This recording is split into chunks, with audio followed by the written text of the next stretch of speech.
अस्सलाम वालेकुम my YouTube family, कैसे हैं आप सब। उम्मीद करती हूँ आप सब खुश होंगे, ठीक होंगे और मज़े में होंगे। तो जनाब, आज की जो हमारी व्लॉगिंग है उसका तो स्टार्ट ही हो रहा है हमारे नाश्ते के और रात के खाने के बर्तनों से। नॉर्मली तो मैं रात के खाने के बर्तन धो के सोती हूँ, लेकिन कल कुछ मेरी तबीयत भी नहीं ठीक थी और आवाज़ारी हुई हुई थी, तो मैंने फिर छोड़ दिए थे। लेकिन मैंने सुबह उठते साथ ही फिर बर्तन धो भी दिए थे, नाश्ते के जो थे वो भी धोए और ये मैंने वॉश कर दिए थे। साथ पानी का भी थोड़ा सा ध्यान रखना पड़ता है, क्योंकि हम लोगों का पानी दूसरा नहीं होता, हम टैंकर डलवाते हैं, तो फिर जितना पानी वेस्ट करो तो वो अपना ही नुकसान होता है। थोड़े थोड़े पानी से अगर काम चल जाता है तो फिर हम क्यों ना चलाएं। हमें एक दूसरे के साथ जब मिल के रहते हैं तो एक दूसरों का एहसास भी करना हम पे लाज़िम होता है। यहाँ पे देखें गाइस, ये हमारा दूध वाला देचका था, इसको भी मैंने अच्छे तरीके से वॉश कर लिया था, क्योंकि अगर ये सही तरीके से वॉश ना होना तो फिर अगर आप नेक्स्ट दोबारा दूध उबाल लें तो वो ख़राब हो जाता है।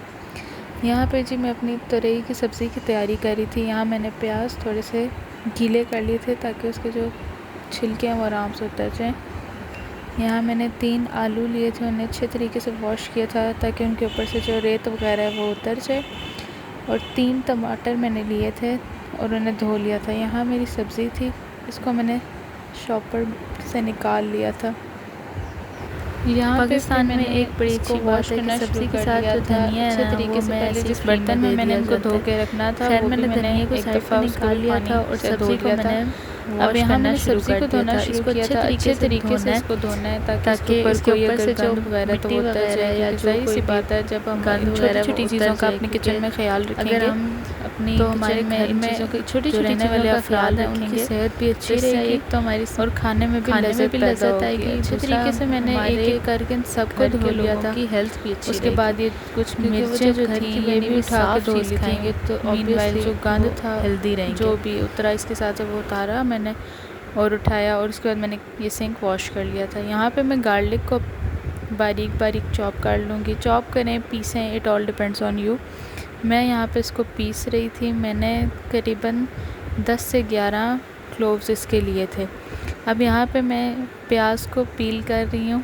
इसके ऊपर से एक एक पील हम उतार देंगे ताकि अच्छे से पील हो जाए। उसके बाद इसको मैंने हाफ़ से कट किया था, ऊपर से थोड़ा सा इसका पोर्शन उतार देते हैं बिकॉज़ ये खाने वाला नहीं होता।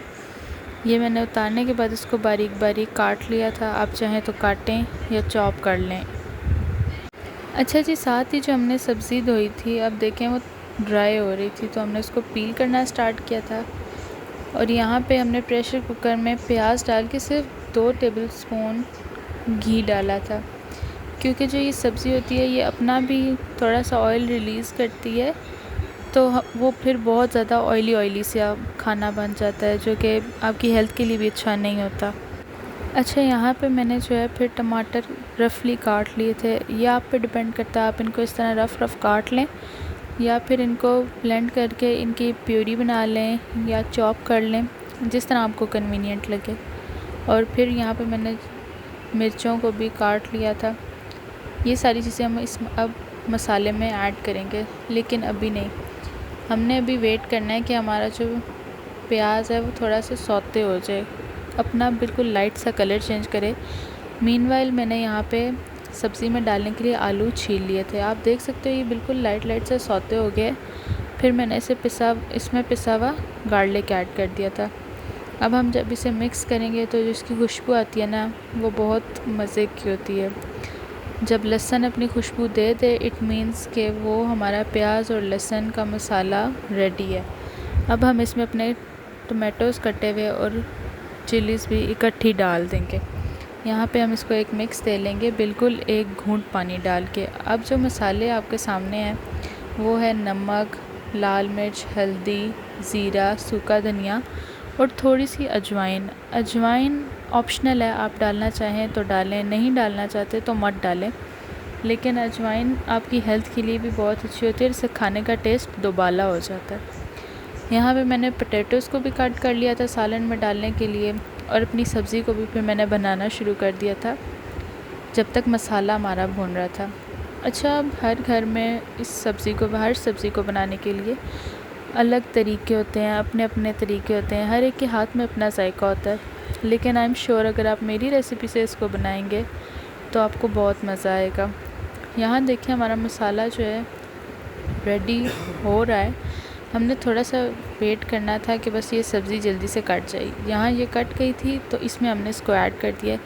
बिल्कुल कोई एक्स्ट्रा ऑयल नहीं डाला हमने और कोई पानी नहीं डाला। अब हाई फ्लेम पे हम इसको 1 से 2 मिनट के लिए मिक्स करेंगे और कंटिन्यूसली मिक्स करेंगे। मिक्स करने के बाद इसको छोड़ देंगे। ये देखें, इसने थोड़ी देर बाद सब्ज़ी ने अपना ही पानी छोड़ा है जिसके अंदर अब ये पकेगी। हमने इसमें कोई एक्स्ट्रा वाटर नहीं ऐड करना, कोई एक्स्ट्रा घी नहीं ऐड करना। जो शुरू में हमने 2 टेबलस्पून घी डाला था ये वही चल रहा है। अब देखें इसने कितना ज़्यादा पानी छोड़ा है और ये बिल्कुल उसी में पक रही है। और इसकी जो खुशबू थी ना वो पूरे घर में थी। It was really amazing. आप लोग भी एक दफ़ा ज़रूर ट्राई कीजिएगा और कमेंट सेक्शन में मुझे ज़रूर फ़ीडबैक दीजिएगा कि आपको ये रेसिपी कैसी लग रही है। साइड पे मैंने यहाँ पे रोटियाँ बनानी शुरू कर दी थी। रोटियाँ मैंने अपने ससुर के लिए बनानी थी बिकॉज़ उन्होंने नाश्ते में सुबह दलिया लिया हुआ था और उनको दिन को मुझे टाइम से खाना देना होता है। मेरे बच्चों की तो वैसे भी समर हॉलीडेज़ चल रही हैं तो वो तो अपने मर्ज़ी के मालिक हैं जी। जब उनका दिल करता है तो वो खाते हैं, जब उनका दिल नहीं करता तो वो नहीं खाते। यहाँ पे मैंने पेड़े बना लिए थे लेकिन अब मुझे रात का भी था कि मुझे रोटियां बनानी पड़ेंगी तो आटा ख़त्म हो गया था।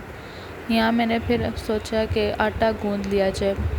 अगर आपके पास टाइम से ही सारी चीज़ें मैनेज हुई भी हो ना तो फिर आपको किचन में काम करना अज़ाब नहीं लगता। यहाँ देखें हमारी जो सब्ज़ी है वो गलना स्टार्ट हो गई है। बिल्कुल भी हमने इसमें एक्स्ट्रा पानी नहीं डाला था और आप देख सकते हैं कितने मज़े की ये झटपट सी तैयार होने वाली रेसिपी मैंने आप लोगों को बताई है।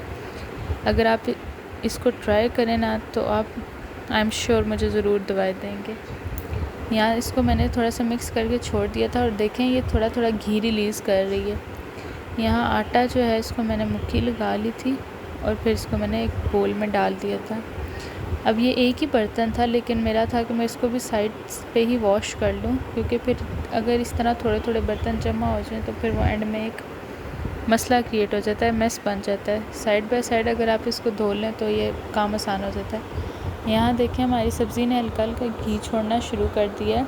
अब इस पॉइंट पे ना हमने इसमें चमचा ज़रा हिलाते रहना है क्योंकि जब आपका मसाला भुनना स्टार्ट हो जाता है तो वो थोड़ी थोड़ी देर बाद प्रेशर कुकर या जिस भी बर्तन में आप बना रहे हैं उसके साथ चिपकना शुरू हो जाता है तो वो सालन जलने का या ख़राब होने का अंदेशा होता है। यहाँ पे देखें ये बिल्कुल हमारा सालन जो है टेस्टी सा तैयार हो रहा है। अब जब ज़रा आप फोर्स देखें, जब ये सालन बन रहे हैं ना तो इसमें से ना घी के छींटे उड़ के बाहर आते हैं। तो मैं साथ ही चूल्हा भी साफ़ कर रही थी ताकि कोई भी मैस ना बने। यहाँ पे हमारा सालन बिल्कुल पक के रेडी हो गया है और देख सकते हैं कितनी खूबसूरत इसकी लुक आ रही है। अब मैंने इसमें फ़्रेश धनिया ऐड किया था। वैसे तो मैं धनिया काट के उसे टिश्यू पेपर में प्रिज़र्व कर लेती हूँ लेकिन यहाँ पे मैंने इस सब्ज़ी में फ़्रेश कोरिएंडर यूज़ किया है और यहाँ पे मैंने इसको अच्छे तरीके से 1-2 मिनट के लिए मिक्स करके भुनाई की है। अब बारी आती है जी रोटियों की। रोटियों के लिए मैंने तवा धो के उसको सेकने के लिए रख दिया था। साथ ही ये मैंने कुछ बर्तन थे जो धोए थे, इनको मैंने अपनी जगह पे समेट दिया था। अब ये सालन मेरा तो बिल्कुल पक के रेडी हो गया था और इसको ना मैंने फिर सोचा कि छोटे बर्तन में डाल दें क्योंकि ये प्रेशर कुकर फिर पड़ा हुआ किचन में एक अच्छी लुक नहीं देता। तो छोटा बर्तन हो, उसमें सालन डला हुआ साइड पे पड़ा हुआ हो तो वो मैस भी नहीं लगता और आपकी चीज़ भी सेफ़ रहती है। यहाँ देखें मैंने सालन डाल दिया था, फिर मैंने इसको एक प्लेट में डिश आउट किया मेरे ससुर के लिए। यहाँ मैंने रोटियों को बनाना शुरू किया। रोटी को मैंने अच्छे तरीके से पूरी कोशिश की कि मैं गोल बनाऊँ क्योंकि मैंने आपको बताया है कि हमारे घर में जो है ना ज़्यादा यही प्रेफर किया जाता है कि गोल रोटी हो और बिल्कुल इक्वली पतली रोटी हो, ना बहुत मोटी और इस तरह की रोटी नहीं पसंद की जाती। यहाँ ये मैंने रोटी डाली बट ये कुछ ना मसला कर रही थी। मैंने इसको फ़ौरन से उठा के दोबारा सेट किया और अब मैंने इस पर थोड़ा सा घी डाल के इसको सेकना शुरू कर दिया था। ये अब जब तक सेकेगी फिर मैं आपको इसकी लुक दिखाऊंगी। हमारे घर में यही क्या प्रेफर किया जाता है कि जैसी रोटी आगे से है वैसी रोटी पीछे से भी हो, कहीं से भी कच्ची ना हो। वो हो रही थी रोटी तो ये मैंने साथ ही दूसरी रोटी भी बेल ली थी जब तक उसको थोड़ा सेक लग रहा था। दूसरी रोटी भी मैंने उसी तरह बेली और ये देखें कितनी अच्छी लग रही है ये। इस तरह मैंने इसको चिमटे की मदद से सेकना शुरू कर दिया था और ये बिल्कुल एक मज़ेदार सी, ना बहुत क्रिस्पी थी ना बहुत सॉफ्ट थी, बहुत ही एक अच्छे से टेक्सचर की ये रोटी बन के तैयार होती है। और ये हर सालन और सब्ज़ी के साथ तो बहुत मज़ा करती है, स्पेशली अगर आप दाल बनाएं या इस तरह की कोई सब्ज़ी बनाएं तो ये उसके साथ बहुत मज़ा करती है। यहाँ पे ये रोटी मेरी थोड़ी सी थी, इसको मैंने दोबारा सेका और ये देखें बिल्कुल तैयार हो गई थी रोटी। इसको मैंने निकाल लिया। दूसरी रोटी भी मैंने इसी तरह डाली, उस पर घी डाला और घी में ज़्यादा नहीं यूज़ करती, बहुत हो तो 1 चम्मच बस, उसी में मैंने इसको सेकना शुरू कर दिया था। इसको भी उसी तरह सेका जिस तरह दूसरी रोटी को हमने सेका था। रोटियां तो हमारी तैयार हो गई थी। फिर मेरे छोटे बेटे ने फरमाइश की कि मम्मा मुझे भी रोटी बना के दें, तो ये मैं उसके लिए बना रही थी और उसने कहा मुझे भी वैसी बना के दें जैसी आपने दादा अबू को बना के दी थी। तो मैंने उसको बोला कि तुम आराम से बैठो, मैं तुम्हें बना के देती हूँ। उसके लिए भी मैंने वैसी रोटी बनाना स्टार्ट की, गोल और बिल्कुल हर जगह से मेंटेन्ड रोटी। यहाँ मैंने इसे तवे पे डाला और इसकी रोटी तो सबसे मज़ेदार बनी थी, बिल्कुल गोल बनी थी ये। इसके ऊपर मैंने घी डाला, घी के बाद इसको मैंने उल्टा दिया एंड अगेन मैंने इसे रुमाल और चिमटे की मदद से सेकना स्टार्ट करना शुरू कर दिया था। साथ ही साथ मैं थोड़ी कॉन्शियस हो रही थी कि मेरा चूल्हा ना गंदा हो जाए, मैंने उसको भी साफ़ किया। यहाँ देखें जी, इसको मैंने सेकना शुरू किया तो ये बहुत ही एक अच्छा सा लुक दे रही थी और ये बहुत मज़ेदार सी रोटी तैयार हो रही थी।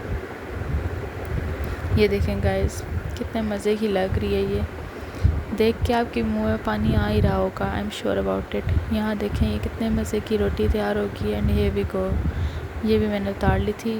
ये देखें हमारी सब्ज़ी बन के कितनी अच्छी तरीके से तैयार हुई है।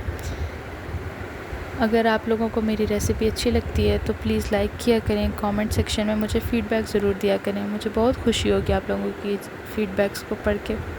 यहाँ मैंने शेल्फ़ को साफ़ कर लिया था क्योंकि फिर आटा होता है तो रिस्क की बेइज्जती तो नहीं करनी चाहिए। फिर मैंने ये जितने बर्तन थे उनको धोना शुरू कर दिया जी। यही है एक यूट्यूबर की लाइफ, साथ साथ बर्तन भी धो, खाना भी बनाओ और व्लॉगिंग भी करो। थोड़ा डिफ़िकल्ट है लेकिन टाइम के साथ साथ सब कुछ मैनेज हो जाता है।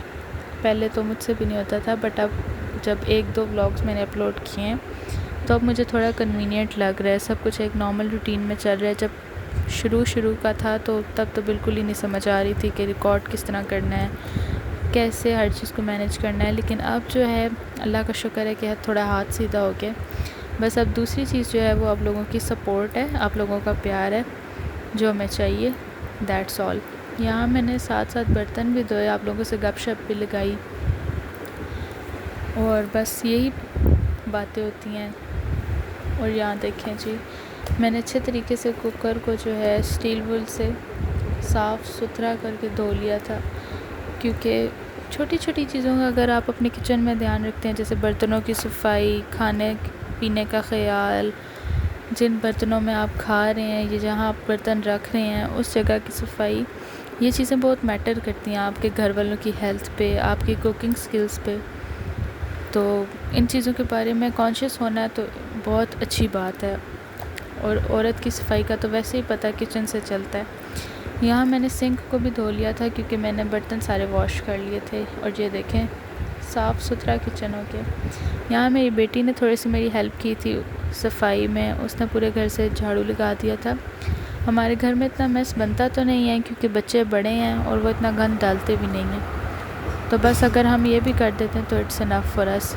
यहाँ मैंने लहसुन बनाना था, ये बड़ा कन्वीनियंट होता है अगर आप इसको इस तरह बना के फ्रीज़ कर लें, फिर टाइम टू टाइम आप इसे यूज़ करते रहें तो आपको बड़ी आसानी होती है। उम्मीद करती हूँ आपको मेरा आज का व्लॉग पसंद आया होगा। अगर आपको पसंद आया है तो इसको लाइक एंड सब्सक्राइब।